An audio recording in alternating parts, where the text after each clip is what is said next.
Dobbiamo assolutamente arrivare anche in Veneto a una legge che vada a regolamentare il consumo del suolo perché abbiamo consumato troppo suolo.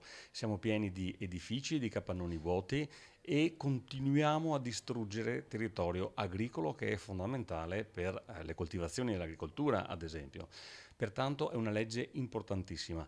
I dati dell'ISPRA, l'Istituto per la tutela ambientale italiano, dicono che il Veneto e la Lombardia sono tra le regioni più cementificate in assoluto d'Europa.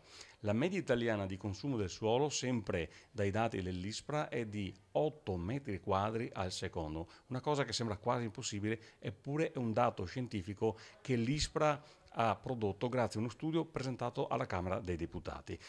E proprio alla Camera dei Deputati è in esame una nuova legge, la prima diciamo, legge statale sul consumo del suolo. Quindi quello che ci chiediamo è se sia opportuno aspettare l'approvazione di questa legge quadro che andrà alla Camera dopo 2 anni di commissione proprio nel proprio mese di ottobre, in modo da dotarci di una legge regionale che sia all'interno della legge quadro statale.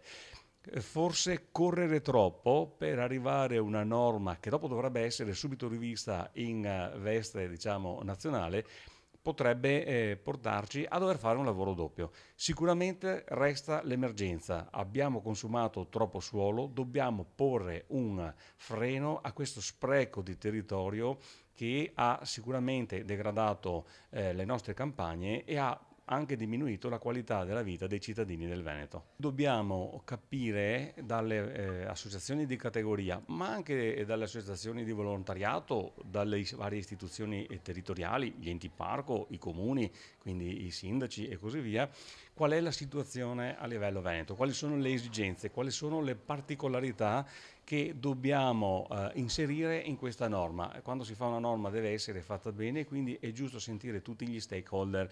Io ho proposto al Presidente di Commissione di sentire ad esempio anche l'ARPAV per capire quali sono i dati relativi al Veneto. Sarebbe molto interessante capire le problematiche del Veneto, delle province del Veneto, dei comuni, per capire dove maggiori sono i problemi e più conosciamo dati, più abbiamo poi anche la capacità di fare una norma che risponda a queste esigenze di tutela del suolo.